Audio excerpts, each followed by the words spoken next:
Love Jones had an entire generation thinking complicated love was the deepest kind of love. Poetry and jazz and rain and long drawn out conversations and that Chicago apartment lighting, okay? Nia Long being fine as hell because that's what Nia Long does. Lorenz Tate being fine as hell. And also saying something smooth enough to have you reconsidering decisions that you already made. This movie had us believing that if the relationship did not come with emotional confusion and at least one dramatic walk through the rain, then maybe you weren't really in love. But if you watch it today, okay, I see something completely differently. Don't kill me, y'all. Because Darius and Nina's biggest problem was never that they didn't love each other, because they absolutely did. Their biggest problem was that neither one of them wanted to be the person who loved the hardest. Now, they wanted the intimacy, but they didn't want the vulnerability. They wanted the commitment without having to ask for commitment. Craziness, okay? They wanted the reassurance without admitting that they needed the reassurance. So instead of two grown people sitting down and saying, you know what, I really like you, I'm a little scared, okay? So what we gonna do? They spend most of the movie just testing each other, withholding information, making assumptions, trying to look unbothered, okay? Getting jealous, walking away, coming back, and hurting each other over feelings they could have just said out loud. And if you've ever been in one of those relationships where both people obviously care, but everybody is pretending to be cooler than they actually are, Love Jones might hit a little differently once we break down the psychology, because sometimes the thing keeping two people apart is not incompatibility, it's just pride. You know, sometimes it's timing or fear. And sometimes, okay, two people are so busy protecting themselves from rejection, they accidentally create the exact rejection they were afraid of. So today we're going to get into that psychology of Love Jones, okay? Darius and Nina. Attachment, emotional availability, jealousy, relationship testing, the danger of undefined relationships, and why some people would rather lose somebody they love than simply admit, hey man, I want you. So let's get into it.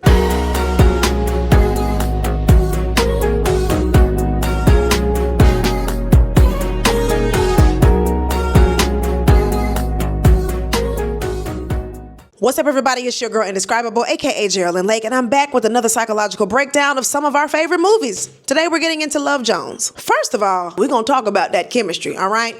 Darius Love Hall sees Nina Mosley at the sanctuary and immediately decides, that one right there, okay? Then he gets on stage and performs a poem inspired by a woman he's known for approximately 7 minutes. Sir, we just got here, okay? But that's Darius. He performs confidence. And I use the word performs very intentionally here because Darius looks emotionally fearless. He's smooth and he's flirtatious. He's witty. He's a writer. He's comfortable talking about sex. He's comfortable pursuing Nina. He gives the impression that I know exactly what I am doing. But emotional confidence and romantic confidence are not quite the same thing, are they?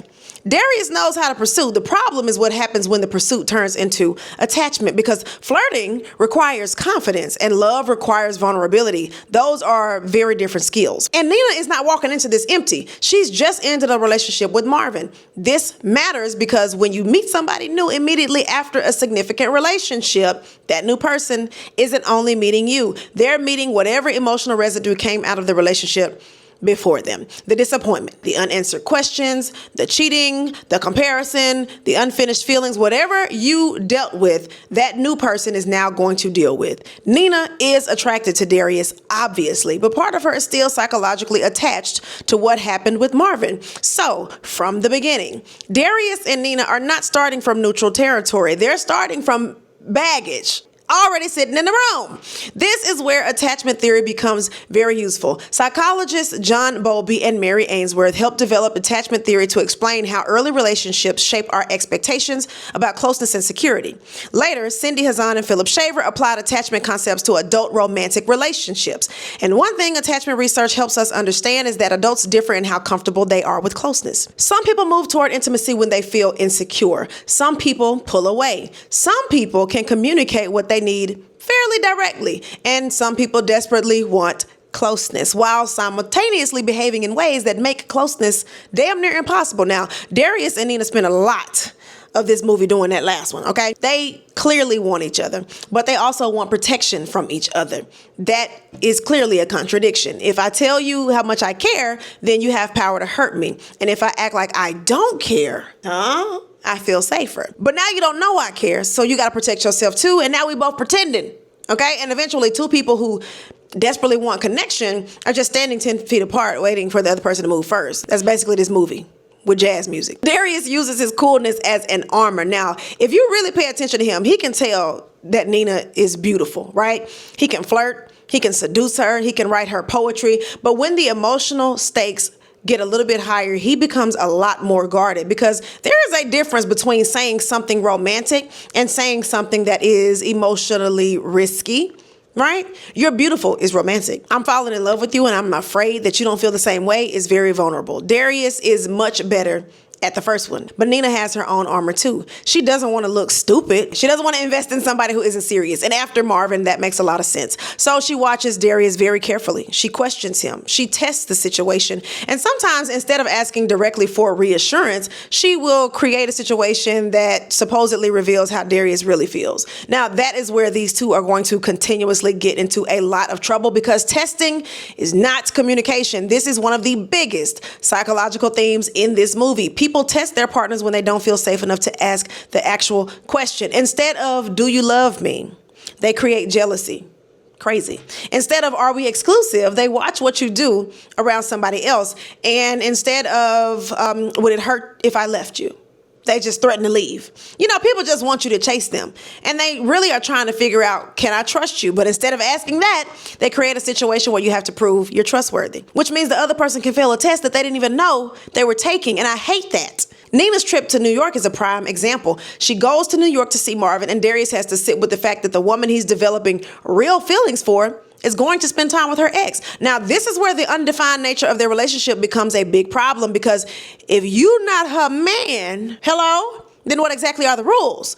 Can Nina see Marvin technically? Maybe. Does Darius have the right to be hurt? Absolutely.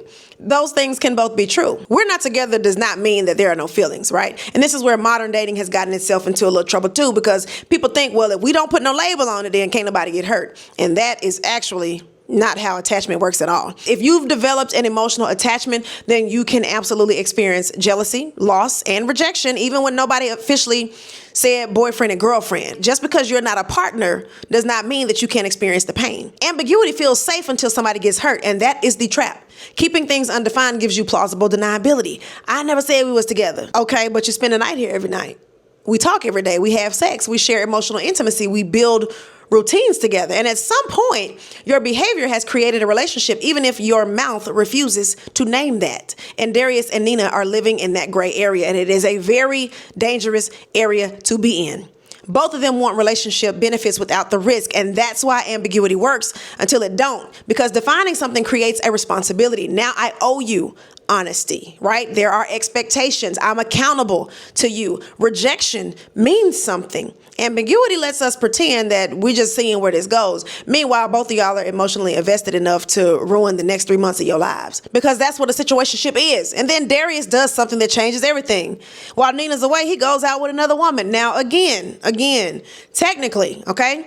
Depending on how you interpret where they are in their relationship, he may believe that he's free to do that, but psychology does not run on technicalities. Nina experiences it as betrayal, and Darius experiences Nina's relationship with Marvin as its own kind of betrayal. Now, both of them have experience for the fear they already carried. See, this is why I knew I couldn't trust you.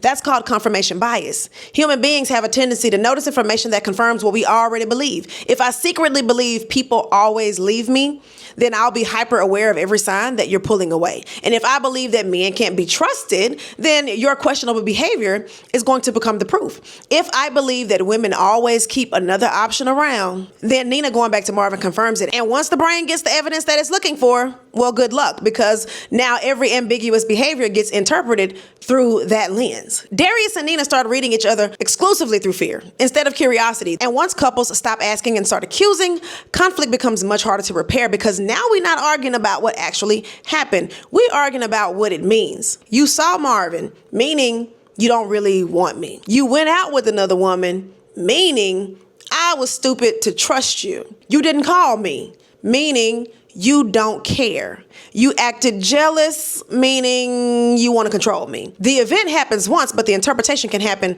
1,000 times. And if you're a Taurus like me, you're going to run that scenario back 1,000,001 times in your brain until you get the response or the outcome that you already knew you was going to get. I know that's mentally unwell, but I don't care. I said what I said. This is why clear communication matters. And yes, I do understand. If everybody communicated perfectly, then we would not have movies. Okay, I'm not an idiot. We would have a 15-minute short film, but nobody wants that because in real relationships, you need to communicate. Now, let's talk about pride, because pride is practically the third lead in this movie. Darius has pride, Nina has pride, and neither wants to be the one chasing somebody who may not want them. That is understandable, but there is a difference between dignity and emotional avoidance. Now, dignity will have you telling people, I ain't gonna beg somebody to love me.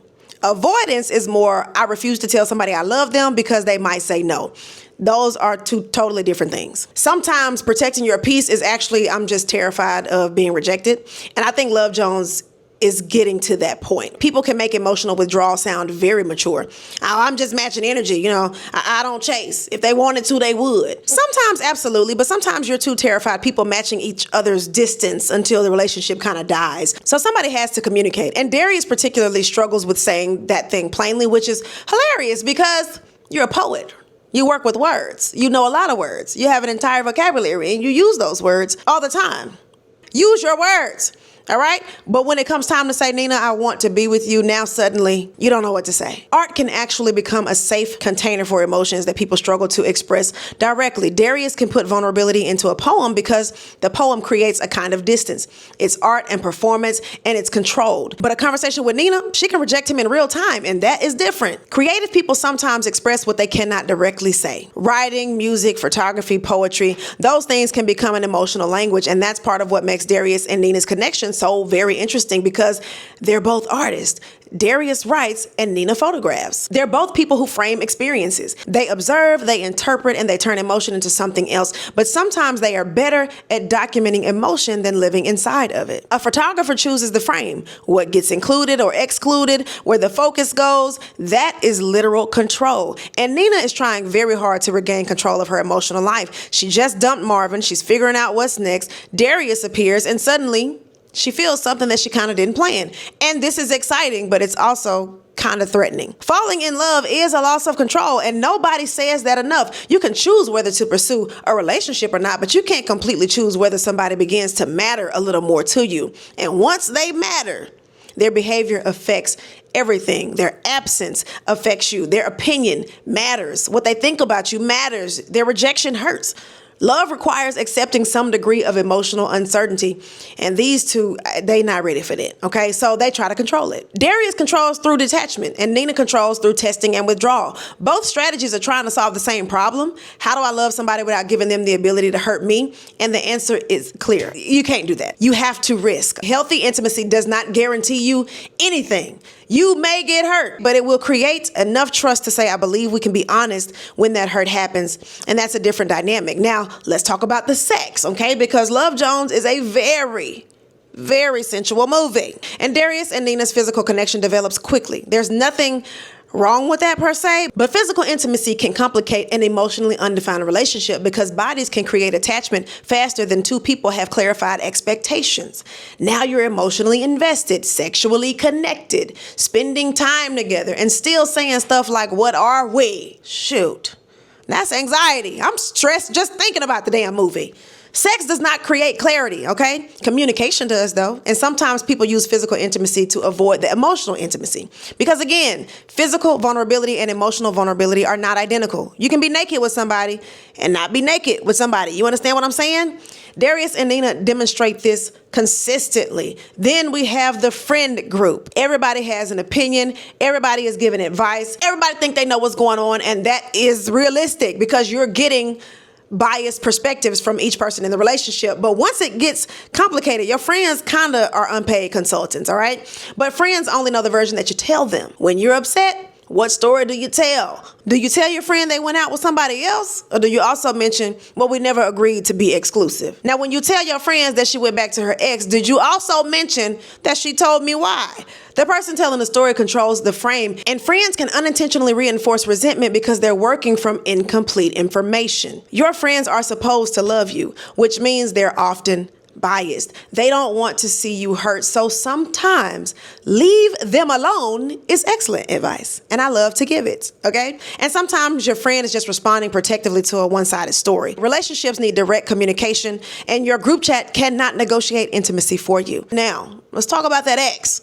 Marvin isn't just a person. Psychologically, Marvin represents the familiar, and familiar can be incredibly powerful. Even when a relationship ends, the person knows everything about you. You know their patterns, you share history, there's less uncertainty, right? Darius is new possibilities, but new also means more risks. Human beings often confuse familiarity with safety. Something can feel comfortable because you've experienced it before, but not because it's actually good for you. That's why people sometimes return to old relationships during uncertainty. The old relationship may not be right, but you already know the script. You know the character. New love requires learning everything again, and that can be very scary. And Nina has to decide whether she wants familiarity or possibilities. Marvin represents one life, and Darius represents the new one.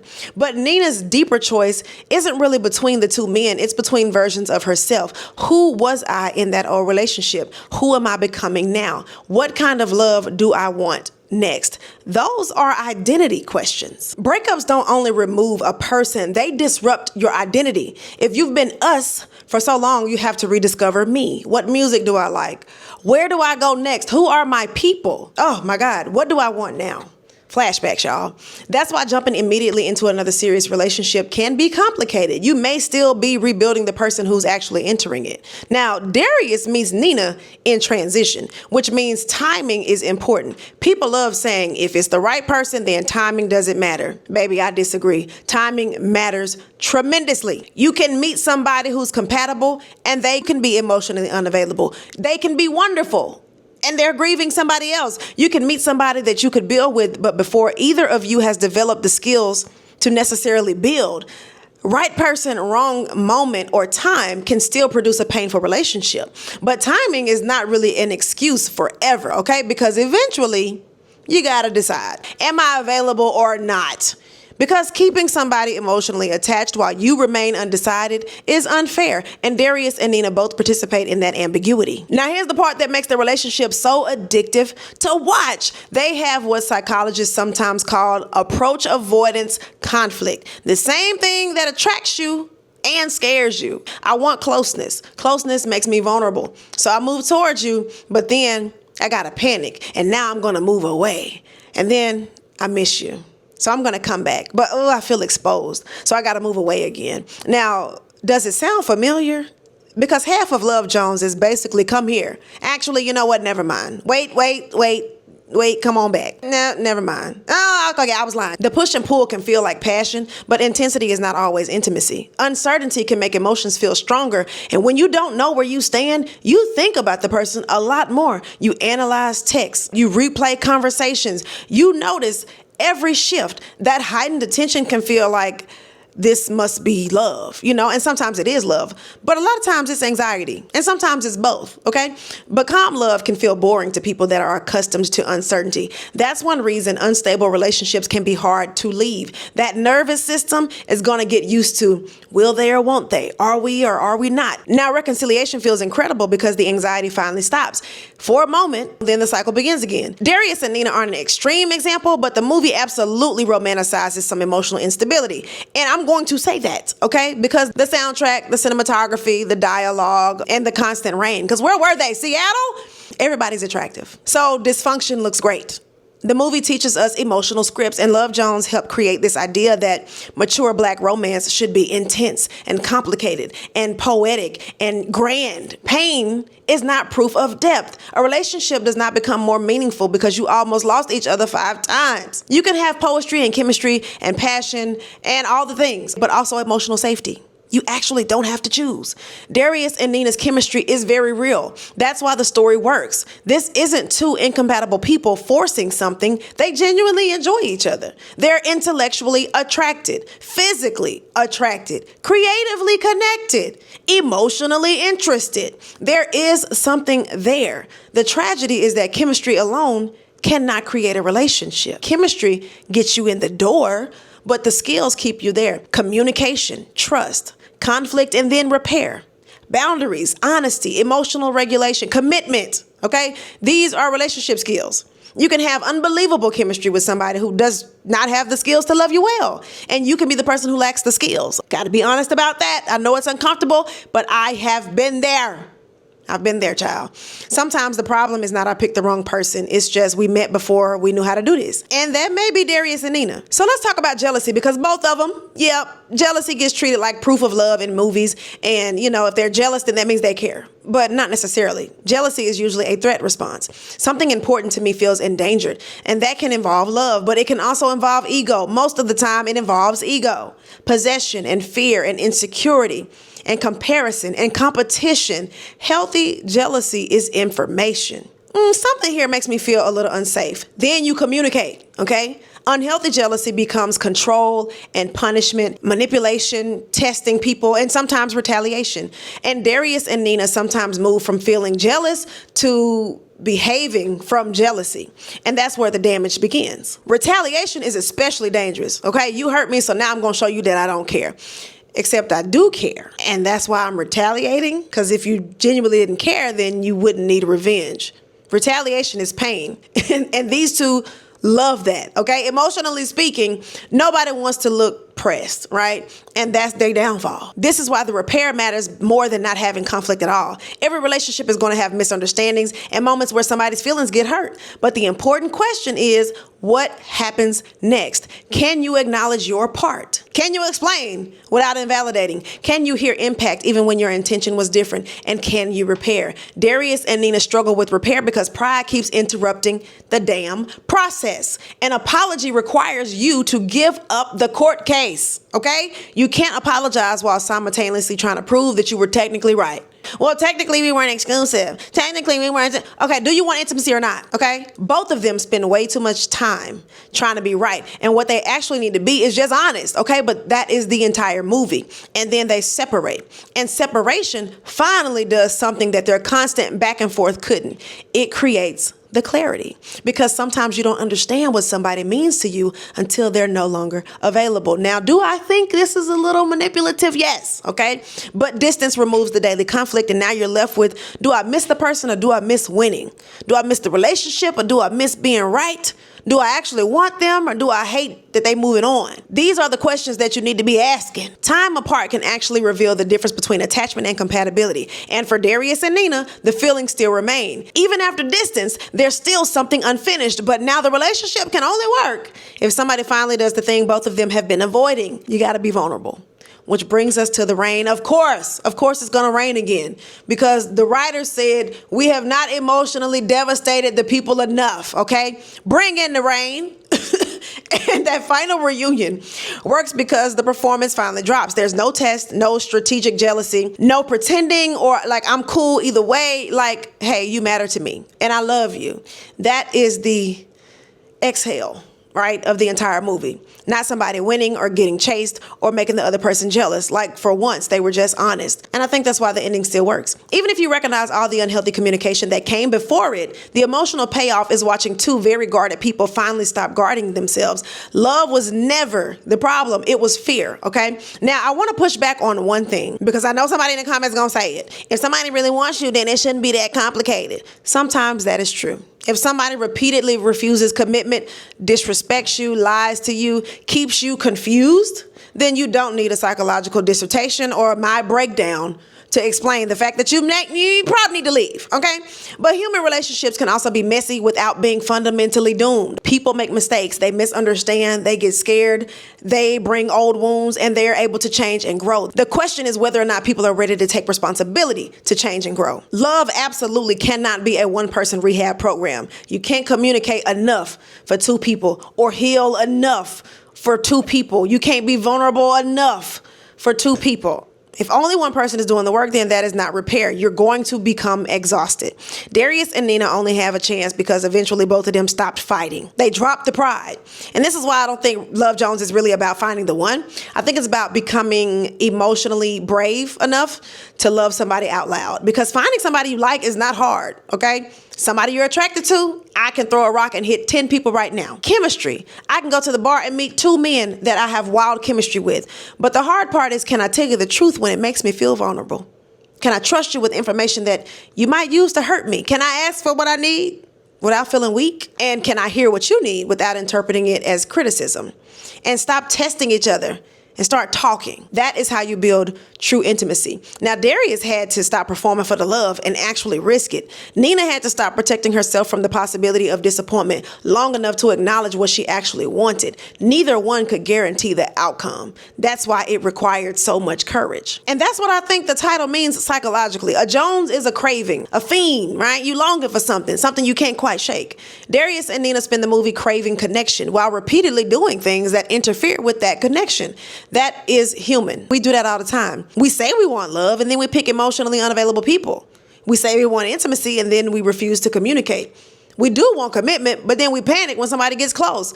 I want reassurance, but then I pretend like I don't need nobody. So sometimes the obstacle between us and the thing that we want is the strategy we develop to protect ourselves. That's the psychological heart of this movie. Being in love means, baby, you matter to me and you can affect me. You have the power to hurt me. But without that risk, there is no real intimacy. So if you watch Love Jones now, you're not going to see a perfect romantic love story. You're going to see 2 people with incredible chemistry who spend most of the movie trying to protect themselves from the very thing that they say that they want.